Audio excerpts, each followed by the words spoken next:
Hey, everybody. This is Jeff, the GM of Big Campaign Stories, and I'm here with Sean. Hey, it's John, the who plays fours. We're doing a little bit different thing today.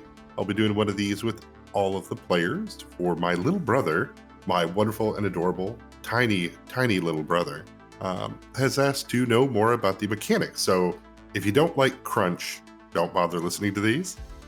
We're going to be going into just the numbers and what the characters are behind it. Oh, fantastic. So I'll just be listing off numbers now. This just got super easy. Oh, yes, yes. So strap yourself in, Evan, because we're giving you what you want. So, Sean, start us off with, I guess, tell us what fours looks like these days. Then we'll go into the mechanics behind it. Describe your character. So the Void and Elican are racially on the border side, I want to say, right? So character's not super tall, but I guess they're at 5'9". Is that average for Void or a little? Yeah, above average? voids are generally a little bit bigger than Illigan. Mm-hmm. And I wanted to, I had the sort of gender neutrality-ness of it in mind when I was thinking about my character's build. Probably lighter framed, leaning feminine, I guess, but athletic is kind of what I always envisioned. Okay. Yeah, I think I had probably the better strength stats in the party for a long time. Yeah, so here's a great place then. Yeah, what are your stats? Well, after leveling up and various after my lightsaber, my stats end up being all painfully at the moment even, being 14 strength, 16 dex, 14 con, 10 int, 18 whiz, and 12 cha. Okay. I think I was kind of keeping everything spread out for a while before the lightsaber put my wisdom above everything else, but otherwise I wasn't quite sure if I was gonna commit to putting more into dex or if I wanted to go con, so I was just kind of evenly expanding for a while there. What is your main class? Main class is Shifter, as per the Pathfinder 1, or first edition, right? Mm-hmm.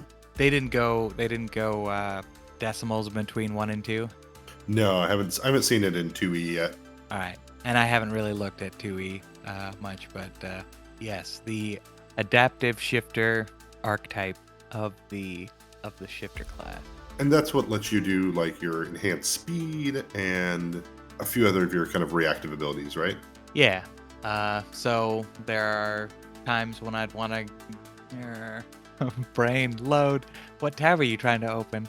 I just wanted to pull up the rules for the adaptations, even the ones I haven't chosen.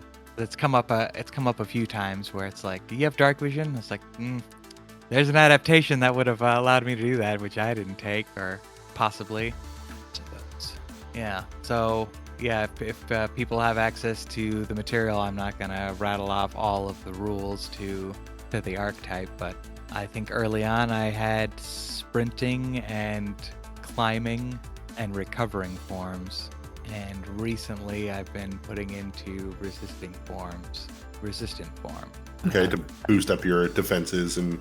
Yeah, so resistant form is going to be energy resistances. Restoring is just basically internal healing, like a internal lay on hands. Sprinting form is going to be increased movement, and climbing form is getting that climb speed, which has actually probably come up more than anything else. maybe when you know that you can just have a climb speed whenever you want, then you try and work in climbing into your daily life. All right. And what's your Gestalt class?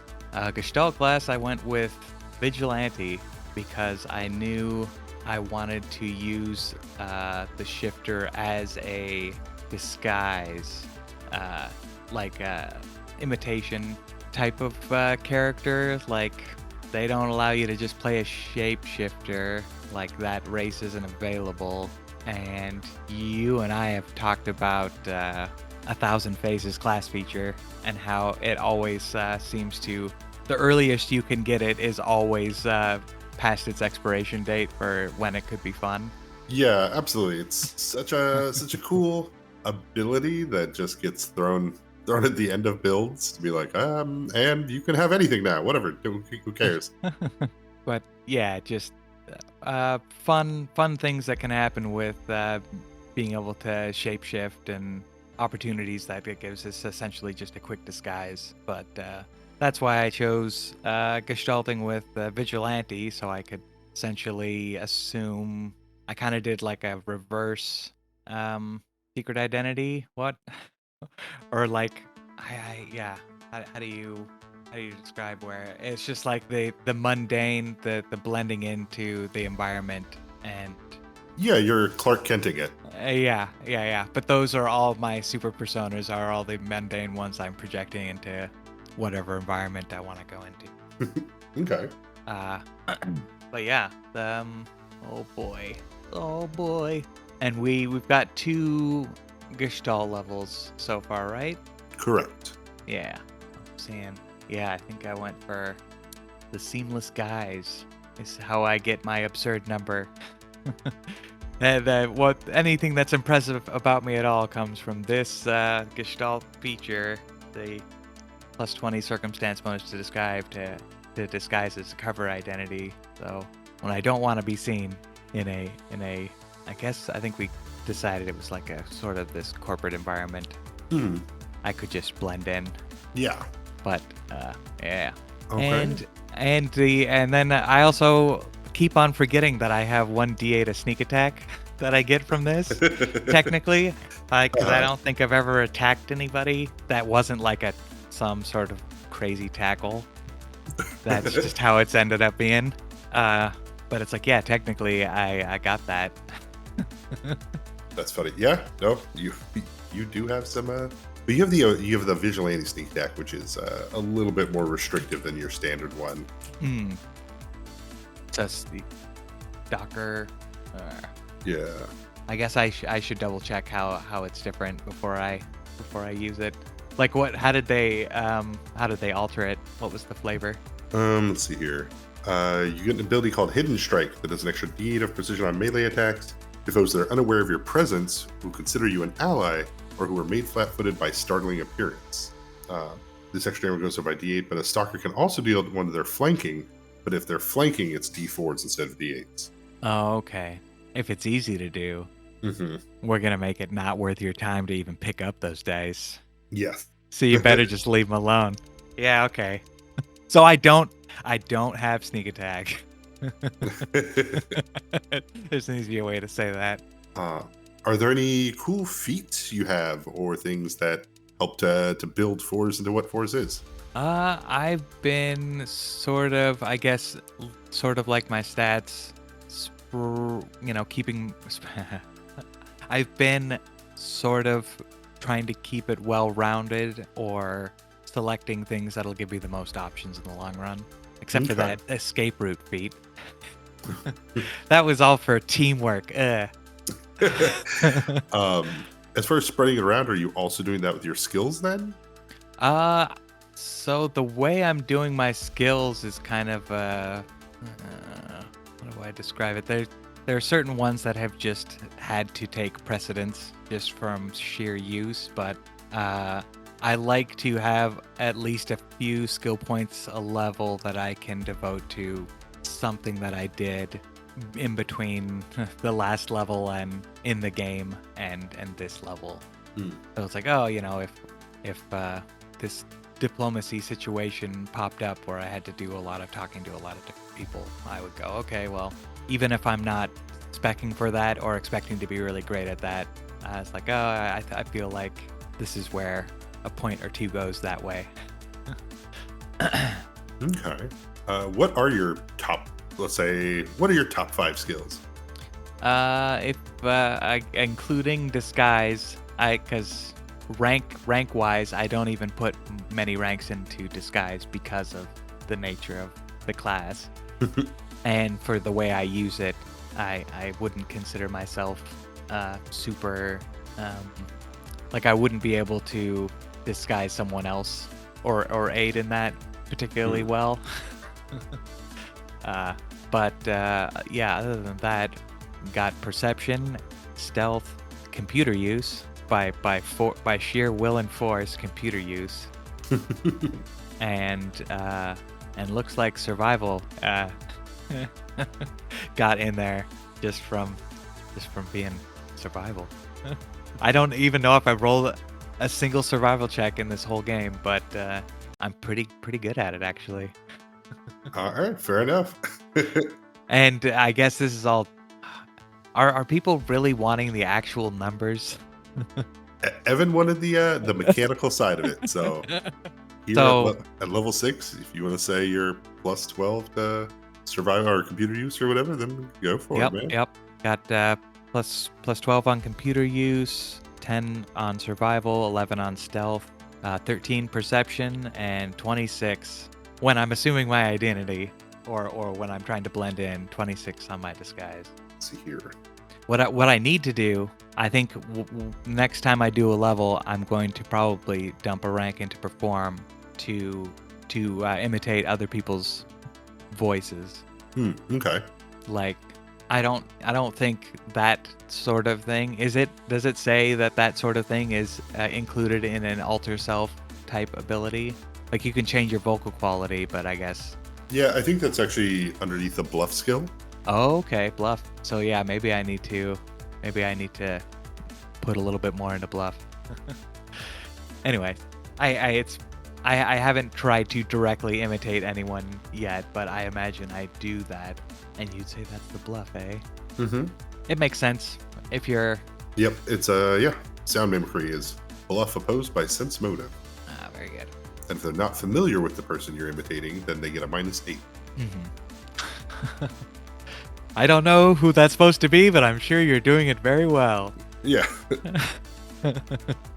And armor class, for the most part, sits around like 21. Is that right? It does. Okay.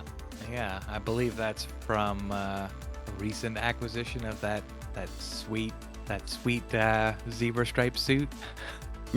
But Shifter gives you defensive instinct, which is basically an unarmored bonus, and then the one piece of loot that I got early-ish on that I still haven't ever used in I guess if the shit hits the fan and we actually have to fight, I've got Sidaric's Grace, which is that pauldron that you can deflect spells with, I think. Some craziness. I have the rules written down. No, not a worry. Cool. Let's see here then. Are there any cool tricks you have? We know you have Tremor Sense, that comes up, but is there anything else? Is there any other cool tricks that you haven't got to show off yet, or you'd like to show off, or that maybe the way they're described is too passive that people might not hear you doing? No. I mean, I've just got. We've laughed about it before, where I have stacked on myself some defensive powers, and always seem to be standing in the door frame when the house falls. Mm-hmm. So it's like, oh well, if there's one thing could be said, it's like, oh, that I haven't really been tested in any sort of. I've been passing my tests off to Oswald, and he's been traumatized over and over again, and I haven't ever had to be really put through the paces as far as combat goes. Fair. There's always an escape route, and I'm always able to just jelly through the little little crack in the side. Lets me just get out, and as long as that's an option, yeah. All right, cool. I guess trying to think of any other combos or any cool other things that we've forgotten or left off, but I feel like who's done have we covered the backgrounds? No, actually that's a great one if you want to touch into the background. Because when you said the tremor sense, it's like, oh, you have tremor sense, of course, and I guess if you're interested in the crunch, that's that's a homebrew background Yeah, every class player. overlay. Yeah, every player has access to a background that gives them some unique abilities that are flavored specifically to the world. Go ahead, John. I stepped in So, to interrupt by uh, explaining the thing you're explaining. no, that's good. Put it into context and in the narrator voice that people trust, and not my No, scatter. yeah, Uh, not these untrustworthy players and their bullshit lies. They're just making shit up. So I chose Champion of the Levat, which I kind of took to be kind of like student of, like, just because Champion makes it feel like it's that it's defining. Like, you know. Right, right. It's less a champion isn't a martial character that is fighting for their cause, and more a champion of like those ideals. Yeah, it's kind of running in the background a little bit more. Anyway, that was weird. That was a weird it's a side observation. So the background I chose was Champion of Levat, and one of the reasons why I chose this being from a niece where the fire pillar is, I think I decided, I would have been informed or been educated on the pillars of the Levat and been more familiar with that, and knowing that there are other options out there. I thought, if I'm into sort of mimicry and imitation and sort of transformation as an interest, I thought if I was into sculpting, I think, and that would be Magric, who's the Earth Levat, who's I haven't come within the whole globe, or the whole map's entire expanse away. Haven't come anywhere close to that place. But that is the one that you feel that you are most vibing with. Yeah, and also just to sort of stick out. And the tracks a little bit with how you're playing for, so a little bit less of a direct interaction, right? Like if the Earth Pillar implies something a little bit more stationary, like it's not like the Fire Pillar or Air ones, which imply more movement and kind of goings on, you know? Hmm. Yeah, and as far as how intentional you think those decisions were on my part, I'll leave it up to the listener. Well, I think that's it for the most part. Is there anything else cool? Any cool things you have planned with your character that people should look forward to seeing? Any fun fours ideas? Oh, so here's a fun thought that I'll just throw out to the universe. Yeah, this is cool. This is cool. I think this is cool. Listening to the Fast and the Furious group, Side Hustle, Mm-hmm. with the unwieldy titles gang, Yeah. and your description of the bullets not liking the big EDM music, like the big thumping bass EDM music, because of their tremor sense. Mm-hmm. And I thought that I'm picturing sort of how that would look if you were just visualizing the tremor sense giving you the feedback of your environment, and how that would be like scattered and disrupted in waves of bass. Mm-hmm. And then I was like, okay, so yeah, I think it'd be neat to have that scene of fighting in the dark where you just see the visualization of the tremor sense, and you can see those. I'm picturing it like a waveform sort of, but waveforms running over people like contours, like light through Venetian blind sort of thing. Okay. And they kind of move like audio waveforms, but then when it gets really thumpy and bassy, those tremor sense feedback forms that gives you more of a distinct shape of what's going on, they fuzz out like when the big bass hits drop. And it's like, oh man, you could have like a cool fight scene in the dark with that. Just has nothing to do with any of the rules in the game, none of the numbers. I just thought of this thing that in my head sounded cool. I'm tracking. That's what I'm given. I like it. Okay, cool. Yeah, that is a scene that may be coming up soon. All right. Well, with that, I think that covers Four's Kel'a, our adaptive shifter, disguise master, and all around uh, fun-loving trash panda of a character. Yeah, I love the fun. That's something unique about me. Other people hate fun. They do, and I just don't get it. All right, sweet. Well, Evan, we got 3 more players to go. So, womp womp womp. Bye, everybody. Bye. Evan's gonna be so dissatisfied with that. And I'm leaving that part in.